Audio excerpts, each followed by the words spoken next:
Logo que foi eleito, o atual governo recebeu uma bomba relógio. As contas do ano seguinte não iriam fechar. Isso porque os gastos tinham disparado no período eleitoral. O então presidente Jair Bolsonaro havia turbinado o Bolsa Família, ampliado o Vale Gás e criado mais auxílios, como os para caminhoneiros e taxistas.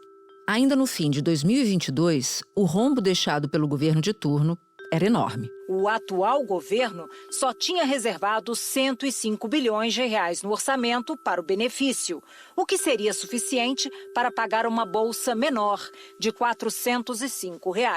Foi então que o governo recém-eleito pediu, e o Congresso aceitou, aprovar uma medida para dar um respiro orçamentário para o ano seguinte. A PEC da transição aumenta o teto de gastos em 145 bilhões de reais. Desse total, 70 bilhões serão usados para garantir o Bolsa Família no valor de R$ 600. Ainda naquela época, a equipe econômica de Lula prometeu um projeto para mudar as regras fiscais, já que o teto de gastos não estava dando conta do recado. Ao invés de aprovar uma nova PEC para o orçamento de 2024, aprovar um arcabouço fiscal que pode durar 5, 10, 15 anos, como dura até hoje a Lei de Responsabilidade Fiscal. Em 2023, após mais de 120 dias de tramitação no Legislativo, foi aprovado um novo modelo de organização das contas públicas. O novo regime fiscal prevê zerar o déficit público no ano que vem e colocar as contas no azul já em 2025. O novo arcabouço fiscal prevê que as despesas públicas precisam crescer num ritmo menor do que o da arrecadação. Por isso, o aumento das despesas não pode ultrapassar 70% do crescimento total das receitas. Mas esse novo modelo também se provou insuficiente. E agora, o próprio executivo enfrenta dificuldade de cumprir a sua meta. Além de criar mais programas sociais, como o Pé de Meia, Lula resiste a mexer em gastos que são um campo minado para o seu capital político, como a valorização do salário mínimo e o aumento real de benefícios sociais. Só que a alta dessas despesas, que são obrigatórias, não tem sido acompanhada pela arrecadação. Mais de 90% do orçamento do governo estão comprometidos com as despesas obrigatórias. O governo não vai ter espaço de manobra para governar. Você tem indexações, vinculações, uma rigidez enorme e a receita não cresce no mesmo ritmo das despesas. Diante do problema, governo e Congresso vivem em uma queda de braço. Enquanto o primeiro tenta subir impostos, o segundo aumenta gastos e rejeita propostas do executivo. O judiciário, que também representa um gasto bastante grande, nem entra nessa história, fica no cantinho da sala, torcendo para não ser lembrado. E no meio de tudo isso, a dívida pública cresce e o arcabouço fiscal dá claros sinais de esgotamento. Então, se o governo não sentar à mesa junto com o Congresso, não vai ter dinheiro para investimento, para custeio da máquina pública e vai ser essa luta ano a ano para fechar as contas do orçamento. Da redação do G1, eu sou Natuza Neri e o assunto hoje é: o que o Brasil pode fazer para sair da lama fiscal? Quais os riscos para o país quando as contas públicas caminham para fechar no vermelho? E qual é o papel de cada um dos três poderes para resolver a situação? Meu convidado neste episódio é Bruno Caraza, colunista do jornal Valor Econômico e comentarista do Jornal da Globo. Bruno é professor associado da Fundação Dom Cabral. Sexta-feira, 4 de julho. Bruno, eu queria que você explicasse para quem nos acompanha qual é o tamanho da nossa encrenca fiscal e que riscos nós corremos se não houver solução no curto e no médio prazos. Já faz muito tempo que o governo brasileiro ele gasta mais do que ele arrecada, né? Mais de 10 anos que o governo está em déficit, então tem um descontrole nas contas públicas, é inegável, a despeito dos esforços que foram feitos nos últimos tempos, né? Nós tivemos o teto de gastos, né? Depois nós tivemos agora o arcabouço fiscal já no governo Lula, né? Só para localizar, teto de gastos no governo Temer e o arcabouço fiscal no governo Lula, né? Exatamente. Duas tentativas, né? O teto não se sustentou depois da pandemia no governo Bolsonaro, né? Ele foi implodido e depois ele foi substituído pelo arcabouço fiscal, que não tem sido suficiente para equacionar esse desequilíbrio nas contas públicas. E esse problema ele vai ganhando força com o passar do tempo e o próprio governo, né? A própria equipe econômica, o Ministério do Planejamento, o Ministério da Fazenda, quando a gente olha, por exemplo, as projeções para os próximos anos, ele já sinaliza que a gente vai numa tendência de gastos públicos no Brasil, em que em muito pouco tempo, certamente 2027, 2028, o governo não vai ter mais margem de manobra para realizar os gastos prioritários que ele elege. Um relatório da Instituição Fiscal Independente fez um alerta de que o governo federal pode enfrentar um apagão fiscal em 2027, caso não encontre um caminho para as reformas estruturais. A estimativa é de que o déficit primário atinja 83 bilhões de reais já neste ano. E nós vamos ter um déficit esse ano de 0,66% do PIB. O problema é que, ao invés de correção, o que a gente enxerga depois de 10 anos no padrão atual é um aumento desse déficit para 2,7% do PIB. Isso vai se radicalizar, porque 100% do dinheiro disponível vai estar comprometido com despesas obrigatórias e rígidas. E sem falar no fato de que a nossa dívida pública está crescendo de forma muito significativa nos últimos tempos, e isso gera uma sensação de risco em relação à economia brasileira. A arrecadação em maio foi a maior em 30 anos para o mês, e no acumulado dos 6 primeiros meses desse ano, a arrecadação também vem batendo recorde. Ainda assim, as contas fecharam o mês com déficit primário, que é quando o governo gasta mais do que arrecada. Esse resultado foi puxado principalmente pelo governo federal, que fechou o mês com saldo negativo de 37,4 bilhões de reais. O impacto desse desequilíbrio pode ser visto na dívida pública, que já supera 76% do produto interno bruto, o equivalente a mais de 9 trilhões de reais. E aí o governo brasileiro, quando ele vai pegar dinheiro emprestado, os credores, vendo essa situação de risco, cobram taxas de juros cada vez maiores, e tudo isso vai gerando uma bola de neve que mais cedo ou mais tarde vai acabar exigindo medidas muito drásticas a serem tomadas, independentemente de quem estiver comandando o país nesse momento. 2 perguntas. Resumidamente, por que a dívida pública está crescendo? O governo está jogando dinheiro pela janela? É isso? E a segunda pergunta, por que o chamado arcabouço fiscal, eu detesto esse nome, arcabouço, porque ele comunica muito mal, ele diz muito pouco, mas foi o conjunto de medidas para tentar controlar ali um pouco o lado fiscal do governo, mas por que ele se mostrou insuficiente? A dívida pública brasileira vem crescendo nos últimos tempos em função de uma série de itens que são muito representativos e que vão num processo de retroalimentação com o passar do tempo. Então, a gente tem um problema previdenciário que não foi resolvido com a reforma da Previdência. Então, à medida que mais gente, as pessoas vivem mais, né? E como elas se aposentam relativamente cedo, essa conta está crescendo. Além disso, a gente tem uma série de políticas públicas que têm regras de reajustes anuais que fazem com que essas despesas vão crescendo mais do que a arrecadação do governo. Então, por exemplo, a gente tem uma série de benefícios previdenciários, benefícios assistenciais, seguro-desemprego, que estão atrelados ao salário mínimo. O Marcos Pestana, diretor executivo da Instituição Fiscal Independente. Presidente Lula, o seu governo, tem esse ano 2 trilhões e 300 bilhões de reais. Desses 2,3 trilhões, 6 despesas levam 80%. Previdência, Bolsa Família, benefício de prestação continuada, folha salarial de civis e militares e de todos os poderes, auxílio desemprego e abono salarial. Depois vem a vinculação de saúde e educação. Depois vem os precatórios. Vem o fundo do Distrito Federal. Enfim, hoje as despesas discricionárias não obrigatórias já são 95% e tendem a 100%. Então, quando o governo dá um reajuste do salário mínimo que é acima da inflação, essas despesas vão crescendo num ritmo mais forte. a gente também tem despesas que estão atreladas à própria arrecadação. Então, toda vez que entra um dinheiro a mais no governo, o governo tem obrigatoriamente, é força de lei, né, são regras que estão na Constituição, ele tem que gastar mais com essas despesas, né, saúde e educação. Né? Então, essas despesas vão crescendo numa forma muito forte nos últimos tempos, fora as decisões que o governo toma. Né?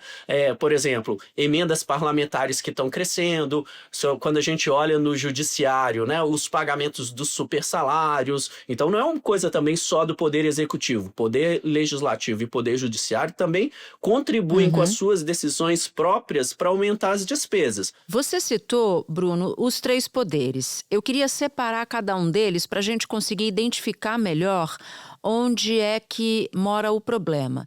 Você começou falando do salário mínimo, da aposentadoria, de benefícios sociais, basicamente. Você também falou que a lei exige que quando o governo arrecada um pouco mais, tem que mandar mais dinheiro para a saúde e para a educação. Então, a gente está falando de uma fatia da população que é muito atendida por esse tipo de gasto, né?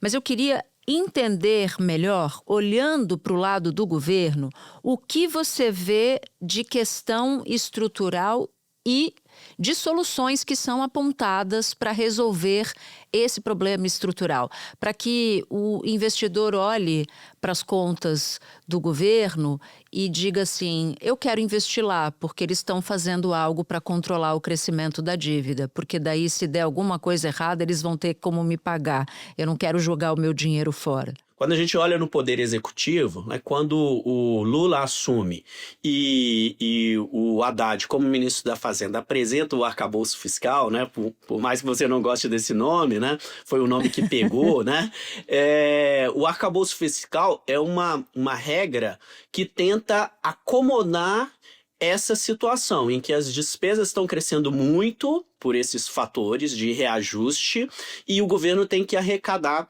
recursos para fazer essa conta fechar. Então, o arcabouço foi uma tentativa de colocar isso em ordem, mas o arcabouço não tem sido suficiente para entregar aquilo que ele prometeu.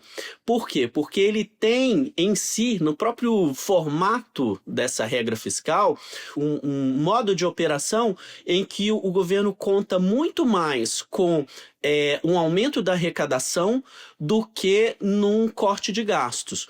O que o governo, o Poder Executivo poderia fazer?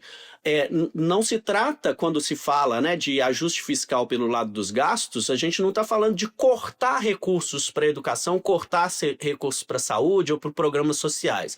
O que se coloca como uma das opções para o governo é o governo rever a forma como isso tem crescido ao longo do tempo. A arrecadação do governo vem batendo recordes. Em maio, passou de 230 bilhões de reais. E hoje, algumas despesas, como gastos mínimos com saúde e educação, crescem conforme o ritmo das receitas. Outras despesas, como benefícios previdenciários e assistenciais, estão atrelados ao valor do salário mínimo. Em 2023, o governo Lula propôs e o Congresso aprovou a política de valorização do mínimo, que passou a considerar a variação da inflação e o crescimento da economia. De acordo com cálculos do governo, a cada R$1 de aumento do salário mínimo, a despesa aumenta em cerca de 400 milhões de reais. Então não é cortar, reduzir as despesas, é pensar numa forma em que esse crescimento hoje, que se dá de modo automático, ele se dê de uma forma condizente com aquilo que o governo arrecada. Se o governo conseguisse sinalizar isso, né, isso seria um sinal que seria lido de forma positiva para os investidores, tanto os brasileiros quanto os estrangeiros, de que a gente está resolvendo essa situação e de que logo a gente é um país mais confiável, logo vale a pena investir aqui no país. Nesse caso do governo, tem uma sinuca de bico grande, né? Porque o governo prometeu uma agenda que é uma agenda que passa muito longe, por exemplo, de você desvincular o reajuste do salário mínimo do reajuste da aposentadoria. Porque significaria, por exemplo, se você separasse essas duas coisas, você muito provavelmente resolveria parte do problema do crescimento da dívida, se não uma boa parte, mas você também deixaria o governo descompensado ou descoberto no compromisso da sua própria agenda, né? Então tem um dilema político aí que se instala. Levando em consideração que este governo é este governo que prometeu o que prometeu, dentro das soluções possíveis, há algo que o governo possa fazer sem comprometer a sua plataforma de campanha, por exemplo? Pois é, Natuza, o governo, assim, bem que ele tentou buscar soluções que não comprometesse, como você disse, esses pilares da plataforma política do presidente Lula, né? Ele foi eleito com essa plataforma, né?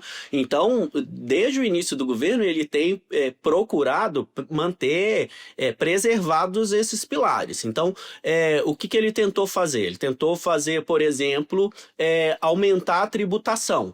Mas, como a gente viu agora nesse decreto do IOF, ele não conseguiu. A resistência de aumento de tributo no Brasil hoje está muito grande. Então, essa via se fechou. Ele tentou também, em vários desses programas, fazer uma opção de pente fino, analisar esses gastos, verificar o que se está tendo fraude, se está tendo algum tipo de mau uso de recursos, mas esse retorno foi muito aquém do que o governo esperava economizar. Enquanto isso, essas outras despesas estão crescendo num ritmo forte. Não, e ao ponto de hoje, essas despesas obrigatórias que o governo não tem como não pagar, elas perfazem 92% dos gastos da União. E tem estudo dizendo que daqui a 5 anos, ou seja, dobrando a esquina, pode chegar a 100%. Significa que a gente chegaria no chamado shutdown, né? Você tem que desligar o governo porque você não dá conta de pagar conta de luz, conta de água e por aí vai. Os boletos você não paga. E esses estudos são do próprio governo, né? Feitos pelo Ministério da Fazenda, pelo Ministério do Planejamento nas projeções da Lei de Diretrizes Orçamentárias. Então, o governo sabe que tem esse problema, a equipe econômica sabe disso, a equipe econômica chegou a discutir isso no final do ano passado com a área política do governo, mas o governo não quis comprar essa briga, empurrou o problema com a barriga e a gente não sabe até onde que essa situação se sustenta. Espera um pouquinho que eu já volto para continuar minha conversa com Bruno Caraza.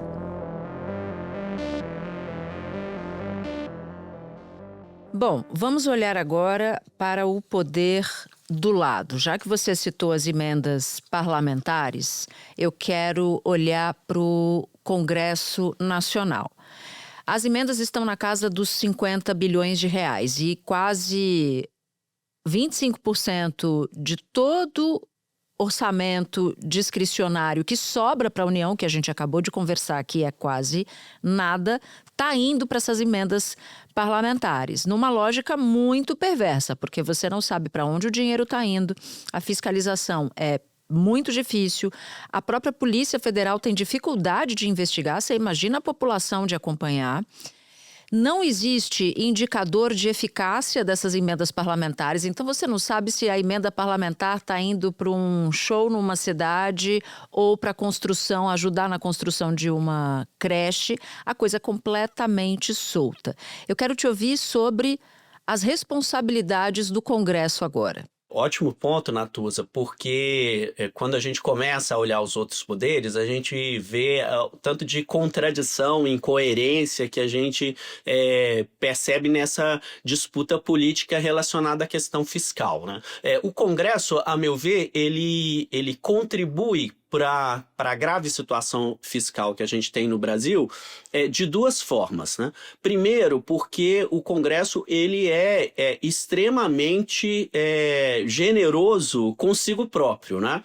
E isso a gente observa tanto no caso das emendas que você citou, como no próprio fundão eleitoral, né? A gente aplica aí mais de 5 bilhões de reais a cada ano eleitoral, de 2 em 2 anos, né?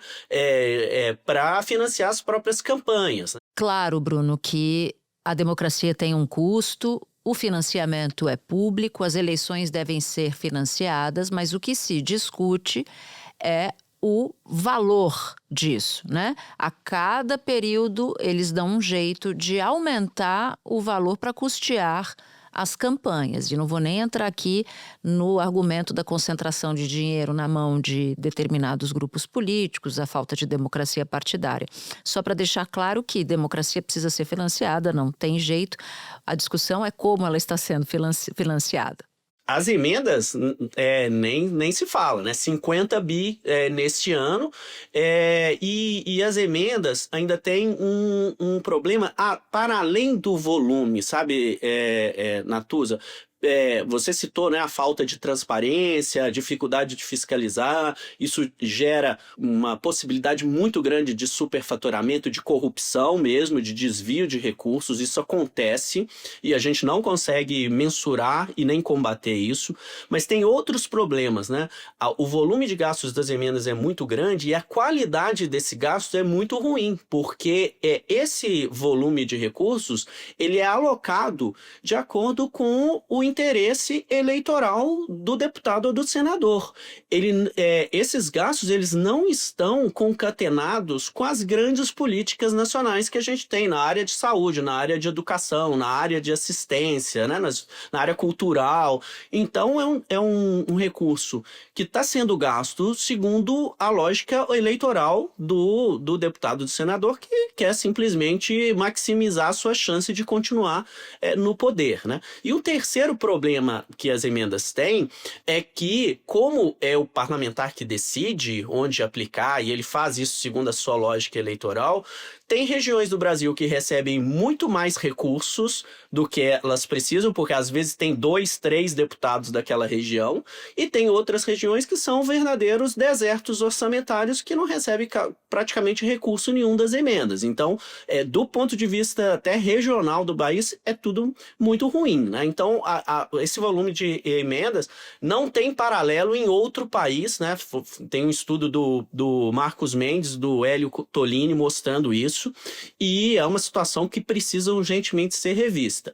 E aí, só para terminar, um outro ponto que o Congresso também contribui para a crise fiscal é que o Congresso é extremamente vulnerável aos lobbies, aos grupos de interesses, às grandes empresas que pressionam o Congresso e conseguem obter isenções tributárias que acabam fazendo com que o governo federal deixe de arrecadar centenas de bilhões de reais todos os anos, porque o Congresso aprovou uma série de benefícios fiscais. O governo tem que ter a coragem de propor desvinculação, várias desvinculações de todos os benefícios sociais do salário mínimo.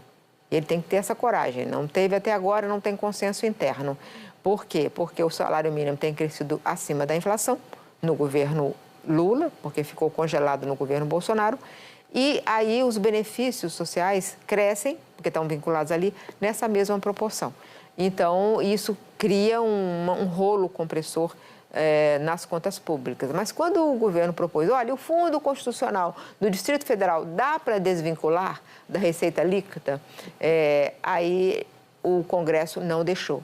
Então, veja, o governo tem que ter mais ousadia na sua proposta de ajuste fiscal. Mas qualquer coisa que ele propõe, o Congresso veta. Então, o Congresso ele determina que se deixe de arrecadar e privilegia diversos grupos, e de outro ele gasta além com as emendas, com o fundo eleitoral. Então, ele sim, extremamente responsável pela crise fiscal que a gente vive agora.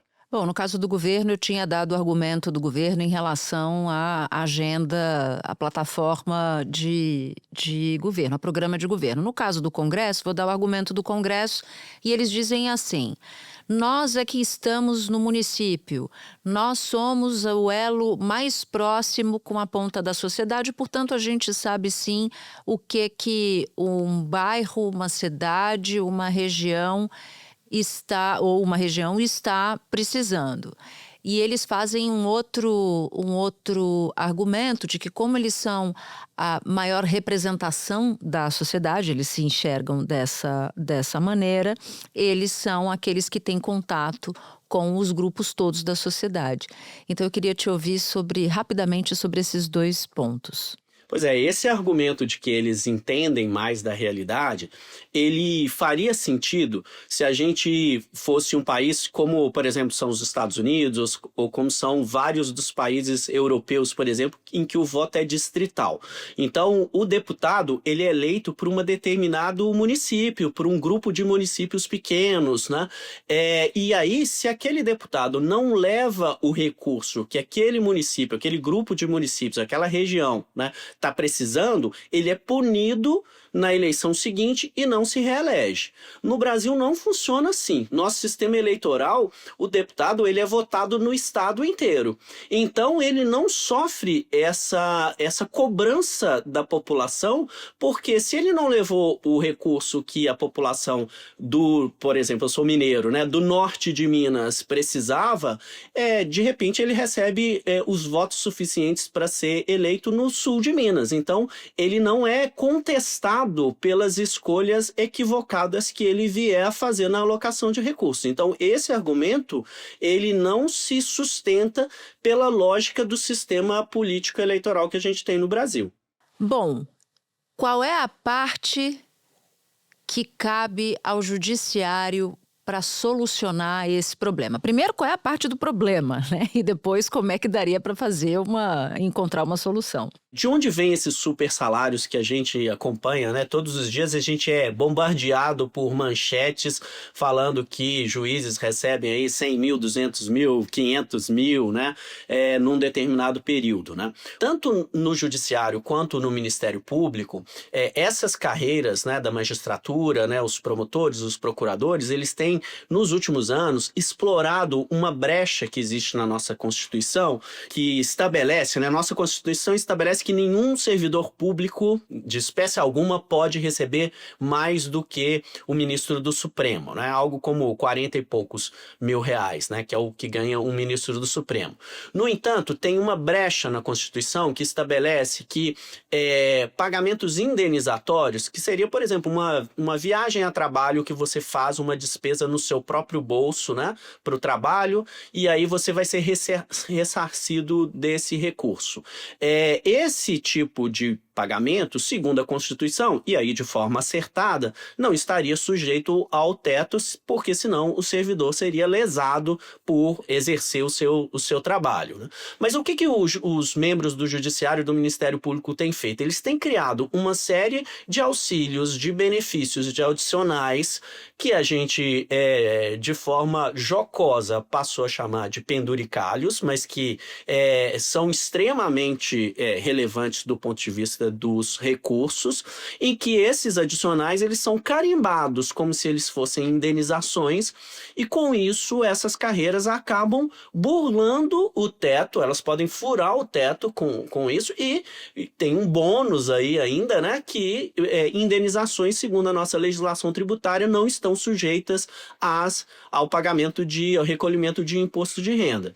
Então a gente tem observado nos últimos anos os tribunais de todo o Brasil, né, criando toda sorte de benefícios, de pagamentos retroativos, de bônus, de auxílios, né, que tem feito com que hoje, praticamente no Brasil, não exista juiz ou membro do Ministério Público que receba menos do que um ministro do Supremo Tribunal Federal. E só a título de comparação, Segundo dados de 2023, as despesas com tribunais de justiça somaram 1,43% do PIB. Isso são dados do próprio Tesouro Nacional.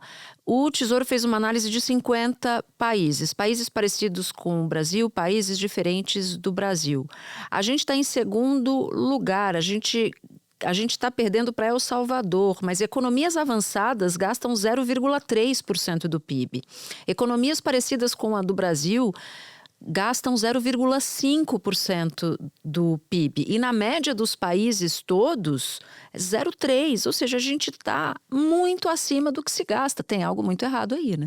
Quando a gente olha de forma individual, né, pode parecer, ok, isso não é um problema tão grande, né? Mas quando a gente soma, né, esses pagamentos acima do teto, hoje no Brasil, só no Poder Judiciário, já representam 10 bilhões e 500 milhões de reais. Então, os juízes do Brasil ganham, além do seu salário básico, que gira na casa dos 40 mil reais por mês, eles estão recebendo praticamente o dobro todos os meses, livre de impostos, e contribuições previdenciárias, e isso perfaz algo como 10 bilhões de reais a cada ano no Brasil, e é uma conta que está crescendo de forma exponencial.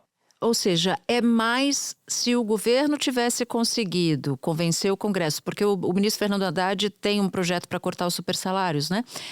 O governo não precisaria editar o IOF, porque dão os 10 bi do IOF.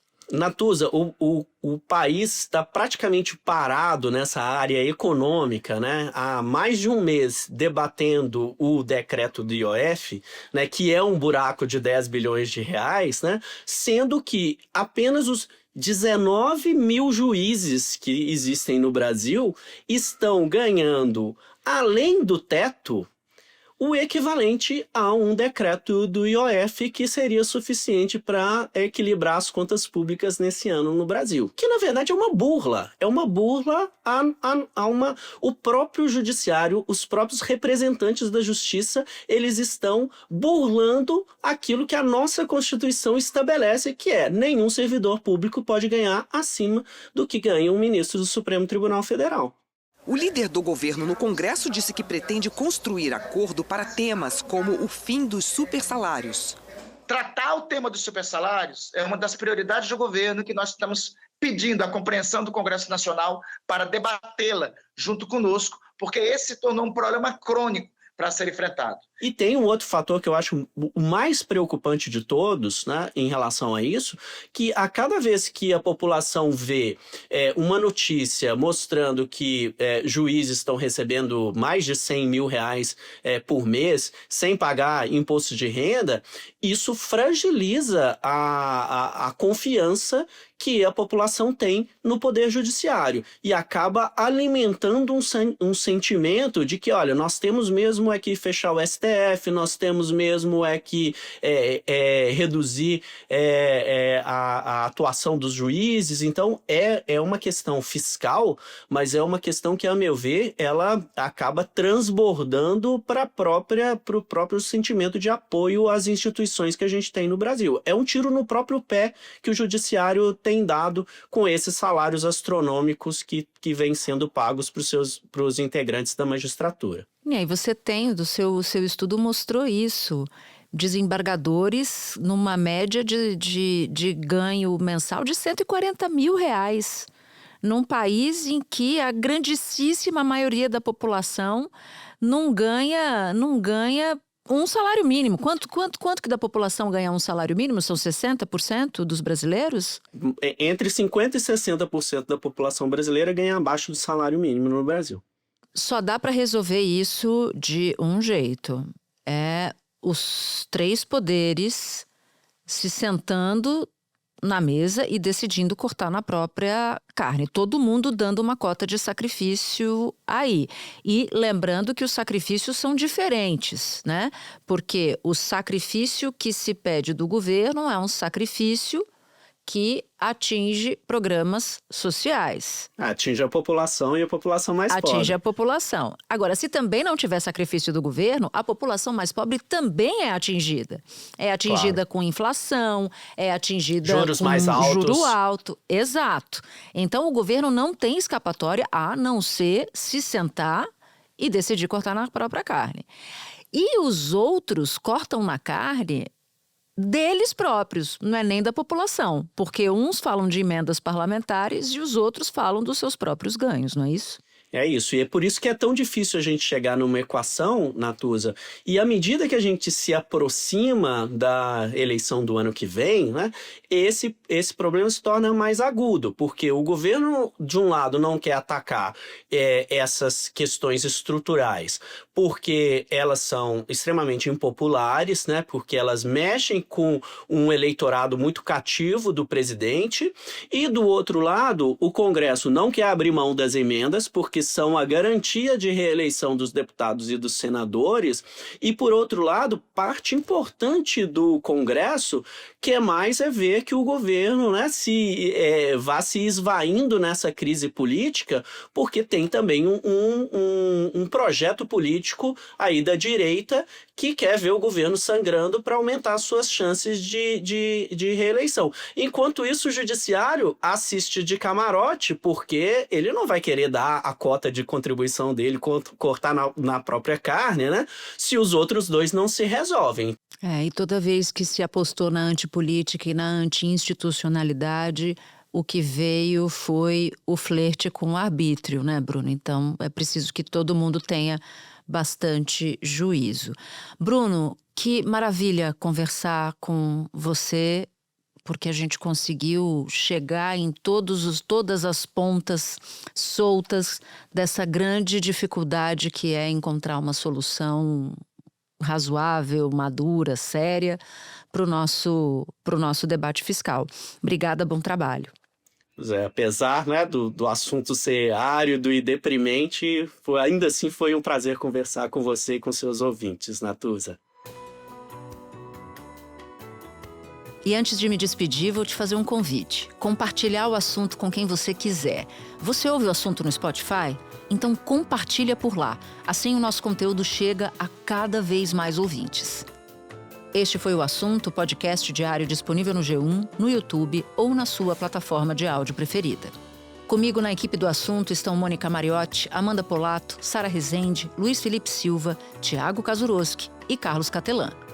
Eu sou Natuza Neri e fico por aqui. Até o próximo assunto.